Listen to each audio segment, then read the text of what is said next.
Okay, so ready to dive into this? Yeah, let's do it. Today, we're going to be tackling the future of security. Right. Specifically, are passwords going extinct? Ooh. You've sent us some really interesting articles and videos from Bert Blevins, Yeah. who is an expert on passwordless security and privileged access management. Hmm. He even has his own YouTube channel. He does. So we have a lot of material to go over. Absolutely.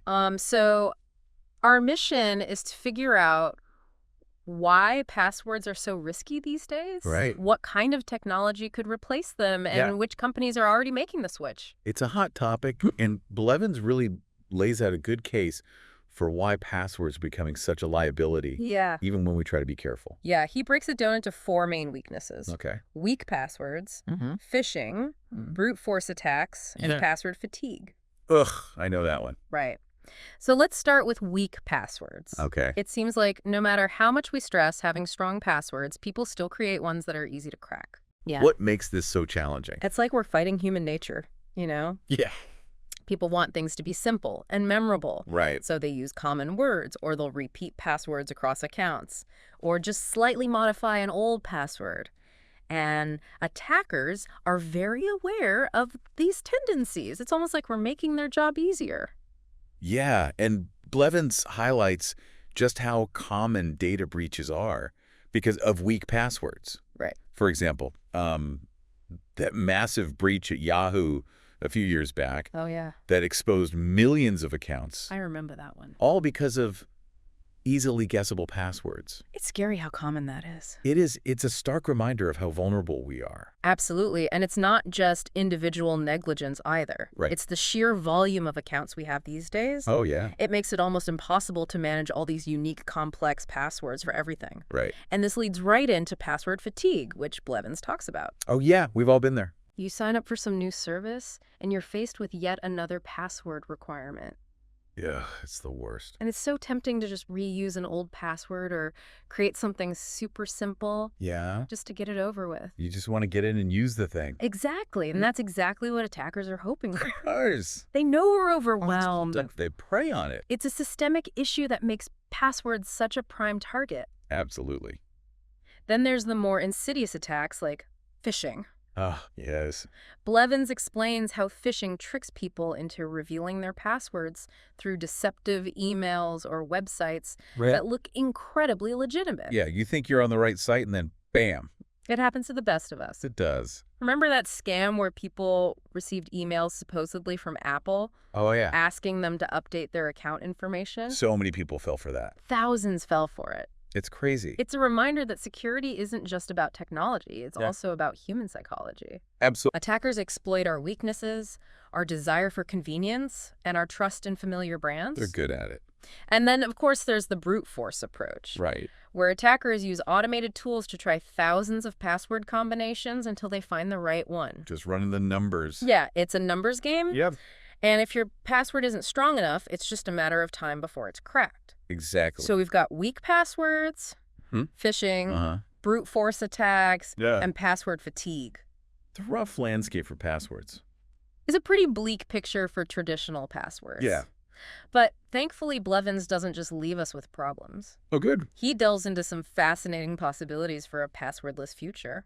He does. And there are some truly innovative solutions emerging, Yeah. each with its own strengths and weaknesses, of course. Okay, well, let's explore those. Let's do it. Blevins talks about biometrics, hardware tokens, Right. public key infrastructure, PKI, and mobile authentication apps. Okay. So let's start with biometrics. Okay. It sounds like something out of a science fiction movie. It does. Unlocking your devices and accounts with your fingerprint or face. It's becoming more commonplace, though. It is, yeah. Think about how you unlock your smartphone, Uh-huh. or even pay for groceries these days. That's true.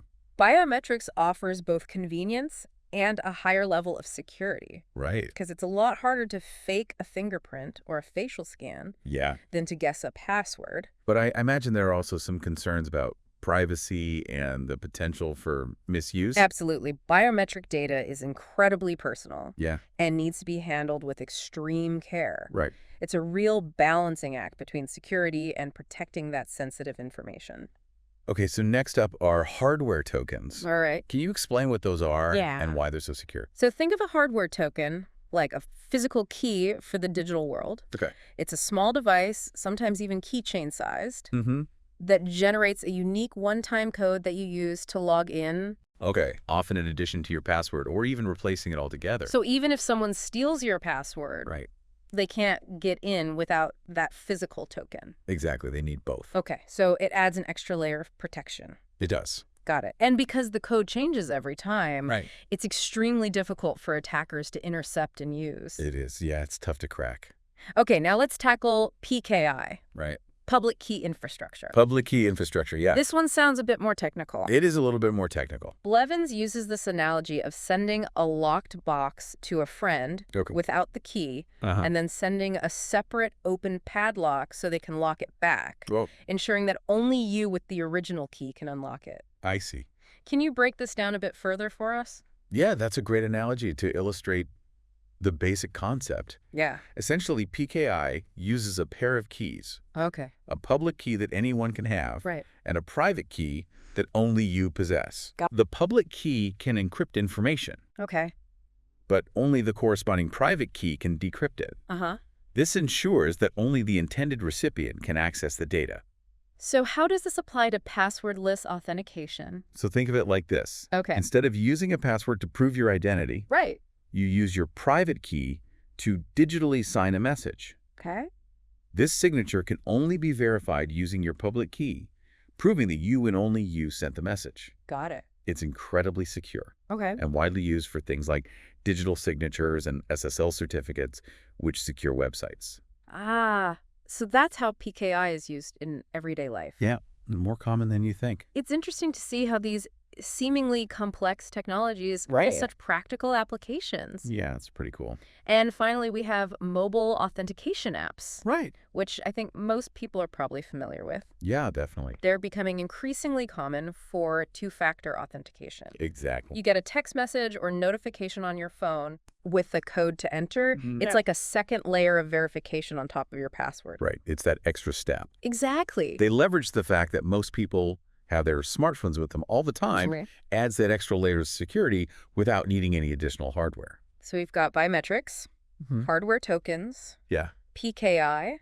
Oh. and mobile authentication apps.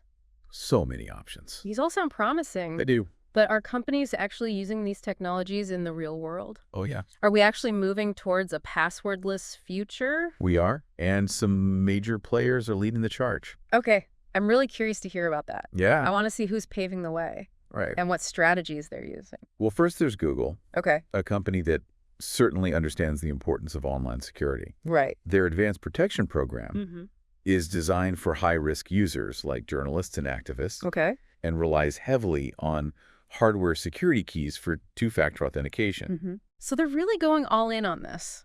They are. Yeah, essentially eliminating passwords for a lot of scenarios. So even Google, a Okay. company that's built around passwords, Right. recognizes that they're not the future, It seems so. at least for their most security-conscious users. Right. That's a powerful statement. It is. Then we have Microsoft Azure AD. Uh-huh. Azure Active Directory is a cloud platform used by so many businesses, It is, yeah. and they offer various passwordless authentication options. What kind of options are they offering? Well, for one, there's Windows Hello, Okay. which uses biometrics like facial recognition or Mhm. fingerprint scanning. Yeah. It's built into many Windows 10 and 11 devices, Okay. making it super accessible. Mm-hmm. They also support hardware tokens like FIDO2 security keys, Okay. which we talked about earlier. Right. So if you're using Windows, Yeah. which a lot of people are, Uh, you might already have access to passwordless options without even realizing it. you probably do. That's a big step towards mainstream adoption. It is. It shows that the technology is becoming more user-friendly Right. and integrated into our everyday devices. Yeah, it's getting there. Lastly, Blevins talks about Okta, Okay. a company specializing in identity and access management. So security is their bread and butter. It is, yeah. Makes sense they'd be on the forefront of this movement. So what's their approach? They offer what they call adaptive MFA, Okay. adaptive multi-factor authentication. Mm-hmm. This means they provide a range of passwordless options, Right? like biometrics and push notifications, Uh-huh. tailored to different users and situations. So they're really focusing on flexibility, Yeah, recognizing that there's no one-size-fits-all solution for security. exactly. They're making passwordless security more adaptable to different needs. It's incredible to see how companies like Google, Mm. Microsoft, and Okta are already implementing these technologies. It is. It feels like the passwordless future is a lot closer than we think. It is, and it's only going to accelerate from here. Okay. Blevins highlights some really exciting trends to watch. Okay, I'm intrigued. They sound almost like science fiction. All right, let's hear about those futuristic developments. Okay, well, for one, there's the development of FIDO2 standards. Okay. FIDO2 stands for Fast Identity Online, Okay. and it's a set of standards created by the FIDO Alliance, which is a group of companies working to make online authentication more secure and user-friendly.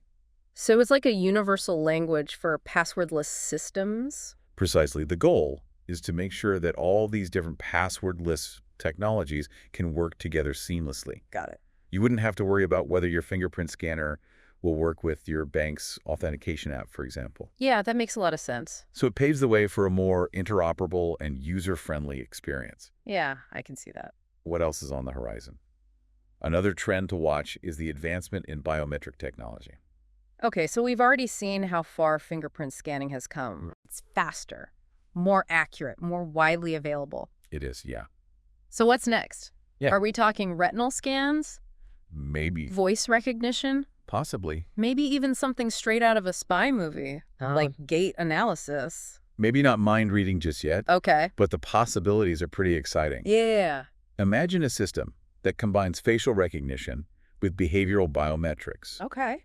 It could analyze how you type, how you move your mouse, Wow. even how you hold your phone, Really? to verify your identity with incredible accuracy. That sounds incredibly sophisticated, Yeah, but also maybe a little creepy. it can be a little bit creepy. Like the system knows you better than you know yourself. It does, yeah. And it really highlights the importance of striking a balance between security and privacy. Right. But the potential for these advanced biometric technologies to improve security and user convenience is undeniable. Okay, one last trend. Okay. What about AI and machine learning? Yeah. How do those fit into the passwordless picture?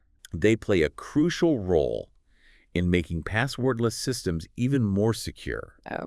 AI and machine learning excel at recognizing patterns and predicting behavior, so they can be used to detect and respond to threats in real time.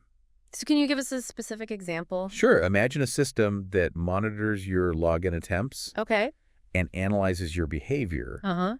If it detects something unusual, like a login attempt from a different country or device, Okay. it could trigger additional security measures, Right. like requiring a biometric scan or sending notification to your phone. Yeah, it's like having a vigilant security guard Right. constantly watching over your digital life. Exactly. And as these AI systems continue to learn and evolve, they become even more effective at detecting and preventing those security threats. So even as the threat landscape evolves, Right. AI can help us stay one step ahead, Hopefully. making passwordless systems more robust and reliable. That's the goal. So it seems like the passwordless future is closer than we think. Yeah, it does. And it might even be more futuristic than we imagined. It is an exciting time to be watching this space. It is. The possibilities are pretty much endless. Yeah. And it's clear that we're on the cusp of a major shift in how we approach online security. But that doesn't mean there aren't challenges ahead. Right. Every technological advancement comes with its own set of hurdles to overcome. Absolutely. What are some of the potential downsides or obstacles we might encounter It's okay. as we transition to this passwordless world? That's a great question, and it's one that we'll dive into in the next part of our deep dive. Okay. We'll explore those challenges and discuss what it all means for businesses and individuals. Okay, so stay tuned for part 2, where we'll continue our exploration of the passwordless world. Sounds good. Welcome back in the first part of this deep dive. Yeah. We explored why traditional passwords are becoming increasingly vulnerable. Right. And we discussed some of the cutting-edge technologies that are poised to replace them. Now I'm curious about the potential challenges and opportunities of this passwordless future. Okay. What are some of the hurdles that we might face as we make this transition? Yeah, it's a good question. While the benefits of a passwordless world are significant, Right. there are definitely some bumps in the road to consider. Okay. One of the biggest is managing that initial investment. that's required to implement these solutions. Yeah, it's not as simple as just flipping a switch and saying goodbye to passwords, is it? Not quite, no. Mm-hmm. Businesses in particular need to really carefully evaluate the available options, weigh the costs and benefits, and then invest in the infrastructure and training that's needed to roll out these new systems effectively. Yeah. This can be a really daunting prospect, especially for smaller organizations with limited budgets and resources.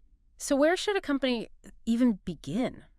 Wow. Are there resources available to help them navigate this transition? Absolutely. Right. There are companies that specialize in passwordless solutions, Okay. and they can guide businesses through the process. Industry groups like the FIDO Alliance also provide valuable resources and support. Okay. The key is to do your research. Yeah. Understand the different options and find a solution that aligns with your specific needs and capabilities. Okay, that makes sense.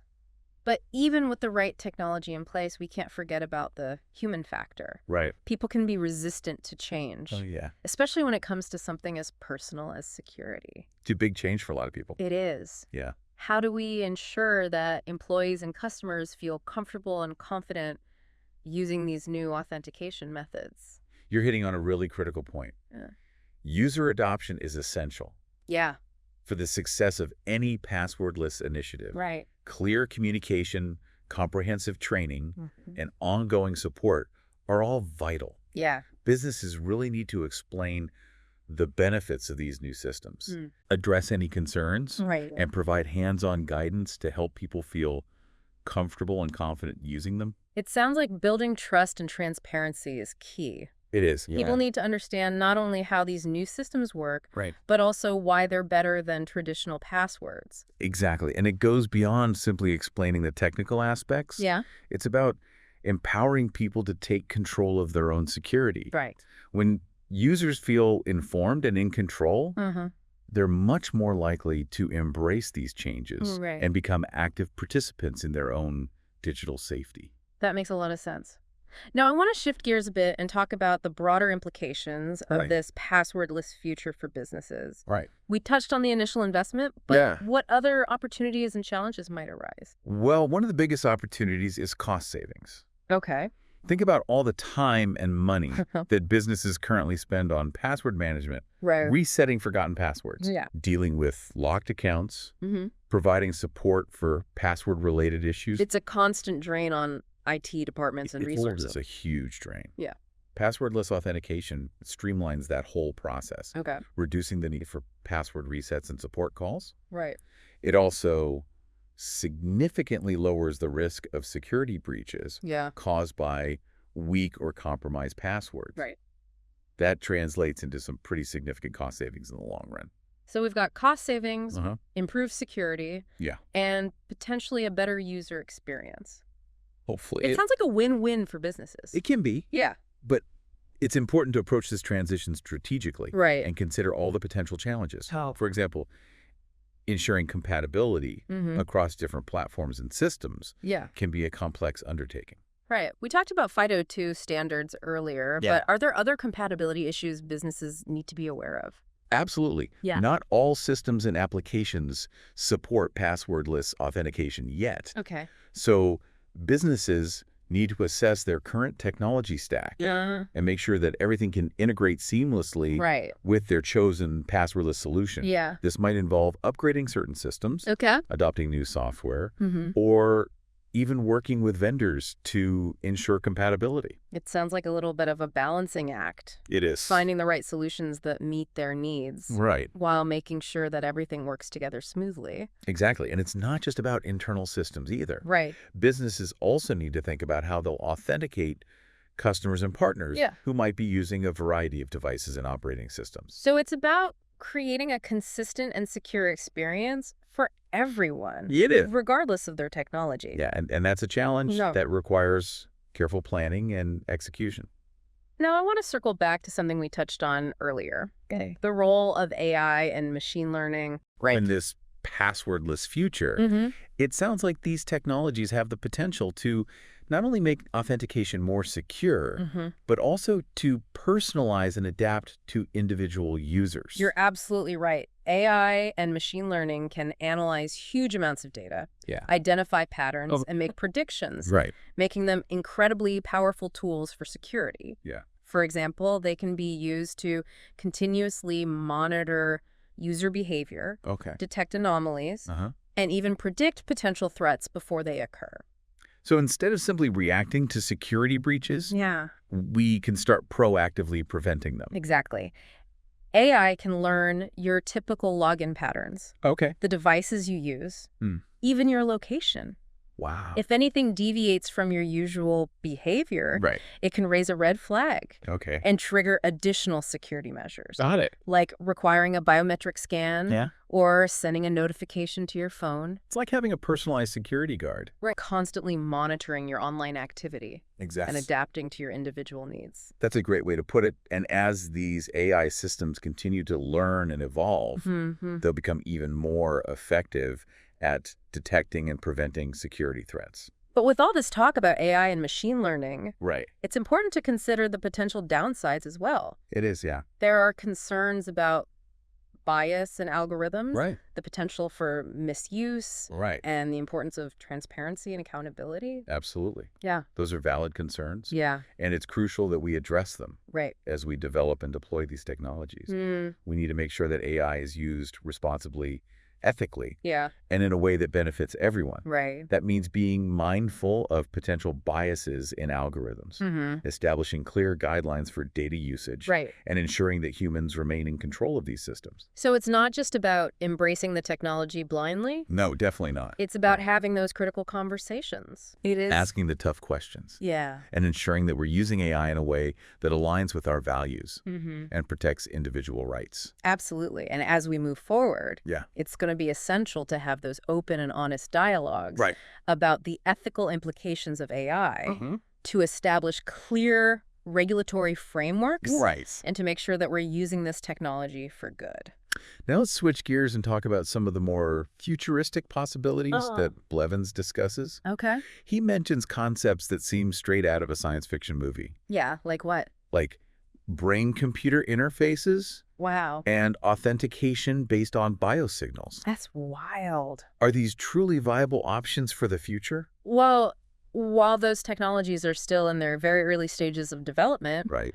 they do hold some intriguing possibilities. Yeah. Imagine a world Yeah. where you can seamlessly authenticate yourself with just a thought Wow. or by simply touching a sensor. That's incredible. It sounds fantastic. It does. But the advancements in neuroscience and biosensing Yeah. are making these concepts more realistic every year. It's incredible to think about the potential, It is. but I also wonder about the implications for privacy and security. Right. If our thoughts and biosignals can be used for authentication, Yeah. how do we ensure that this information is protected Right. and used responsibly? Those are important questions, and they really highlight the need for careful consideration and ethical guidelines as these technologies mature. Right. We need to balance the potential benefits with the risks, making Yeah. sure that we're not sacrificing privacy or security in pursuit of convenience. So it's not just about developing the technology. It's Yeah. about having those crucial conversations about ethics, It is, yeah. privacy, and security Hmm. to make sure that we're creating a future that benefits everyone. A future we can all feel good about. Exactly.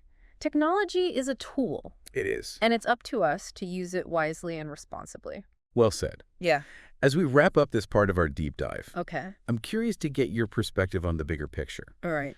What does this shift toward a passwordless world really mean Mm-hmm. for the future of online security? I think it represents a fundamental shift in Okay. how we approach security. Uh-huh. We're moving away from the old paradigm of relying on Right. a password Uh-huh. to a more holistic approach Okay. that considers multiple factors, Right. including who you are, Yeah. what you have, and Hmm. even where you are. It's about more than just what you can remember. It sounds like a more comprehensive and layered approach, It is. rather than putting all our eggs in one basket with a single password. Exactly. And it's not just about technology either. It's Right. about changing our mindset, Uh-huh. fostering a culture of security awareness, Yeah. and empowering individuals to take control of their own digital safety. That's a powerful message. And it makes me wonder if passwords do become obsolete. Yeah. What new challenges might emerge? That's a great question, and it's one that security researchers are actively exploring. Yeah. As technology evolves, Right. so too will the threat landscape. Of course. We're going to need to be constantly innovating, adapting, and staying ahead of the curve Right. to ensure that our digital lives remain secure. So it's not just about finding a silver bullet solution. Right. It's about ongoing vigilance, Yeah. continuous improvement, and a commitment to staying informed about the latest threats and defenses. Absolutely. Yeah. The quest for secure authentication is an ongoing journey. It is. But as we move toward a passwordless world, I think we're heading in the right direction. Yeah. And it's an exciting journey to be a part of. It certainly is. And for our listeners who are ready to take those first steps towards a passwordless future, we'll have some practical tips and resources in the final part of our deep dive. That sounds good. But before we wrap up this section, I want to touch on something we haven't discussed yet. Okay. The potential impact of a passwordless world on accessibility. That's a crucial consideration. Yeah. As we embrace these new authentication technologies, we need to make sure that they are inclusive and accessible to everyone, regardless of their physical abilities, Of course. cognitive abilities, or technical expertise. So what are some of the challenges that we need to be aware of? Right. And how can we address them? One challenge is making sure that passwordless solutions work effectively for people with disabilities. Right. For example, biometric methods like fingerprint scanning or facial recognition might not be suitable for individuals with certain physical impairments. Okay. So we need to offer alternative authentication options Yeah. that are equally secure and convenient. So it's about providing a range of options and making sure that everyone has access to authentication methods that work for them. Exactly. We also need to be mindful of cognitive accessibility. Okay. Some passwordless solutions might rely on complex interfaces Right. or require users to remember multiple steps. Yeah. This can be a real challenge for people with cognitive disabilities or those who are less tech savvy. So it's about designing systems that are intuitive, user-friendly, and easy to understand, regardless of an individual's technical ability. Exactly. And it's not just about the technology itself either. Right. It's also about providing clear instructions, readily available support, and alternative formats for information, like audio or large print.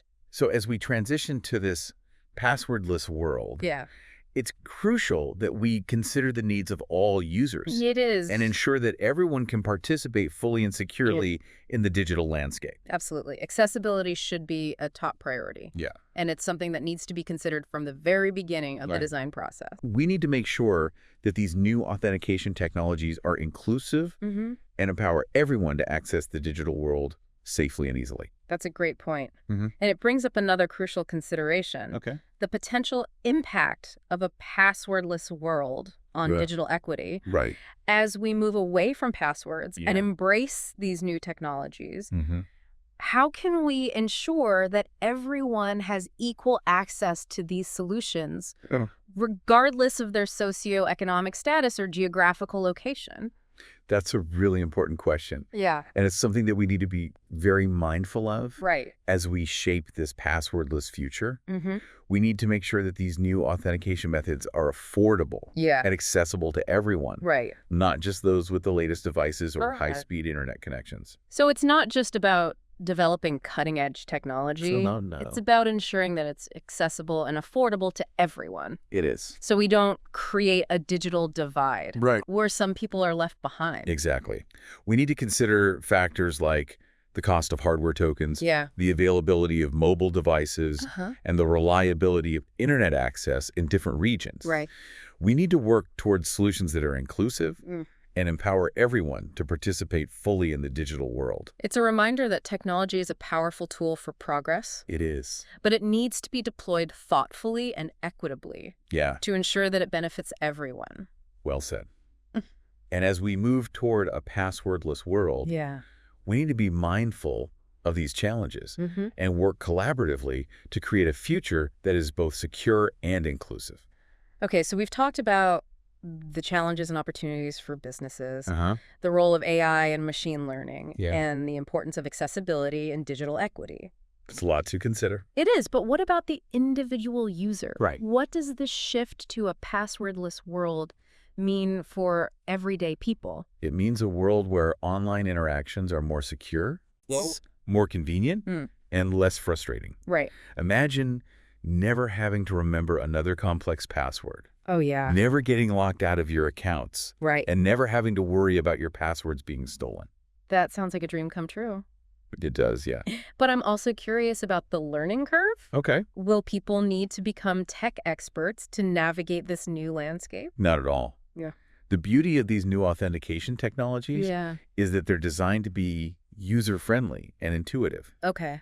In many cases, the transition will be pretty seamless. Right. You'll simply unlock your device with your fingerprint or your face, and you'll be automatically logged into your accounts. So in many ways, it will actually simplify our online lives. It will. Yeah. Yeah, good to hear. And as these technologies become more prevalent, they'll become even more integrated into our everyday routines, Right. making authentication a much more seamless and effortless experience. That's reassuring to hear, but I imagine there will still be some adjustments required. Of course.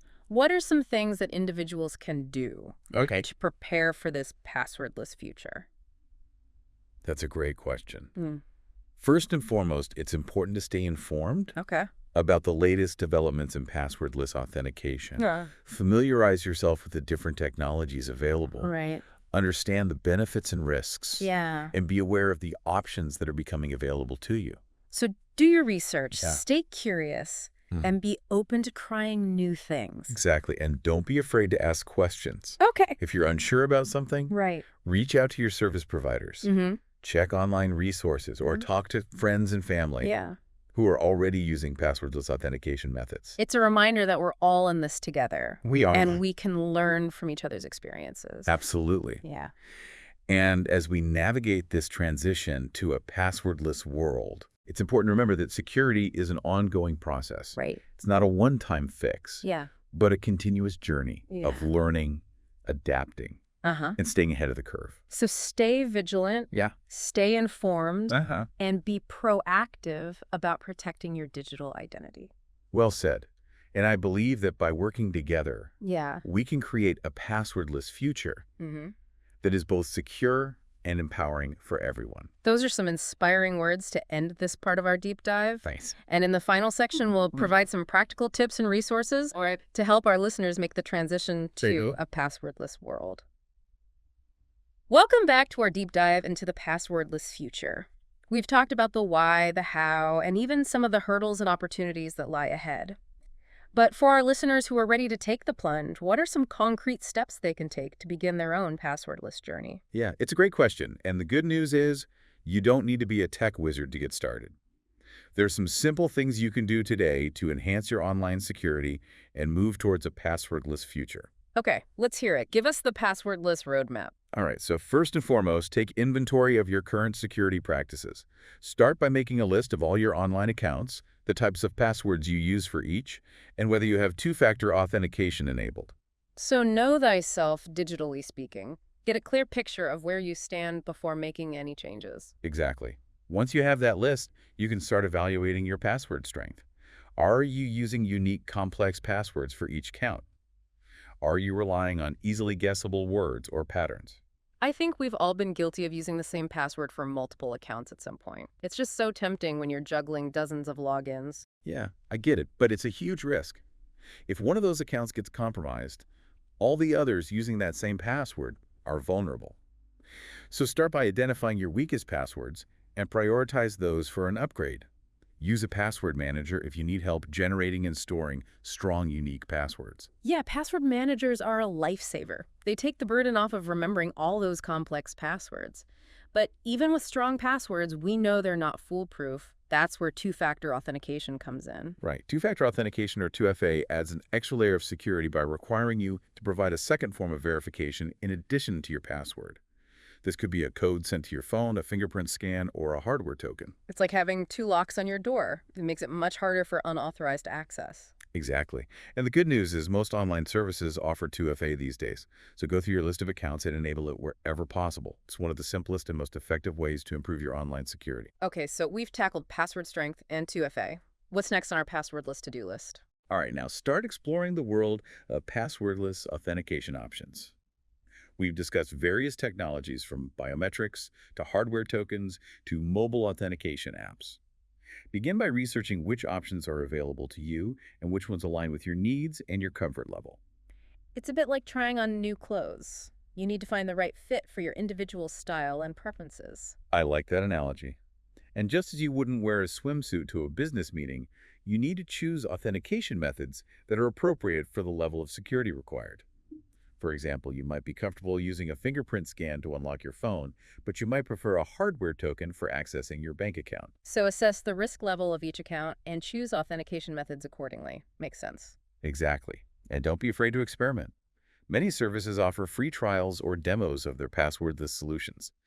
Take advantage of those opportunities to get some hands-on experience and see what works best for you. It's like test driving a car before you buy it. Precisely. You want to make sure it's a comfortable and reliable ride. Okay, so we've talked about upgrading passwords, enabling 2FA, and exploring passwordless options.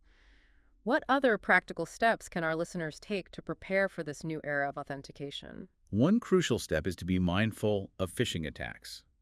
Phishing is a common tactic used by attackers to trick people into revealing their personal information, including passwords and other sensitive data.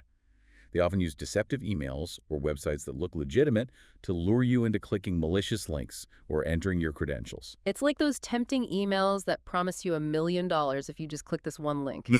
We all know better, but sometimes it's hard to resist the allure. Yeah, and attackers are getting increasingly sophisticated with their tactics. They might impersonate well-known brands, use urgent or threatening language, or even create fake websites that are almost indistinguishable from the real thing. So how do we protect ourselves from these sneaky scams? Well, vigilance is key. Always scrutinize emails and websites carefully before clicking any links or entering any information. Look for telltale signs of phishing, like misspellings, grammatical errors, or suspicious URLs. If something seems fishy, don't hesitate to contact a company or organization directly to verify the authenticity of the message. So trust your instincts, be cautious, and when in doubt, double check. Exactly. And remember, legitimate companies will never ask for your password or other sensitive information via email or unsolicited phone calls. If someone contacts you requesting this type of information, it's a big red flag. Okay, so we've got phishing covered. What other tips do you have for our listeners who are embarking on their passwordless journey? Well, keep your devices and software up to date. Software updates often include security patches that address known vulnerabilities. So make it a habit to regularly check for updates and install them promptly. It's like giving your digital immune system a booster shot. It helps protect you from the latest threats. Exactly. And be cautious about the information you share online. Avoid posting sensitive personal information on social media or public forums, and be mindful of the permissions you grant to apps and websites. The less information you share publicly, the less attackers have to work with. So be selective, be mindful, and think before you post. It's all about minimizing your digital footprint. Precisely. And if you're ever unsure about something, don't hesitate to reach out to a trusted source for advice. There are plenty of online resources, security experts, and even tech-savvy friends and family who can help you navigate the world of online security. Yeah, it's a reminder that we're all in this together and we can learn from each other's experiences. Absolutely. Mm-hmm. And as we move towards this passwordless future, it's important to approach it with a sense of curiosity, a willingness to learn, and a commitment to staying informed about the latest developments in online security. So stay vigilant, stay curious, and stay informed. And remember, the future of security is passwordless, and it's a future we can all embrace with confidence and a sense of empowerment. Well said. And as we wrap up this deep dive, I want to leave our listeners with one final thought. Security is not just about technology. It's about mindset. It's about being proactive, making informed choices, and taking ownership of your digital safety. Those are some powerful words to end on. So for all our listeners out there, embrace the passwordless future, stay safe, and thanks for joining us on this deep dive.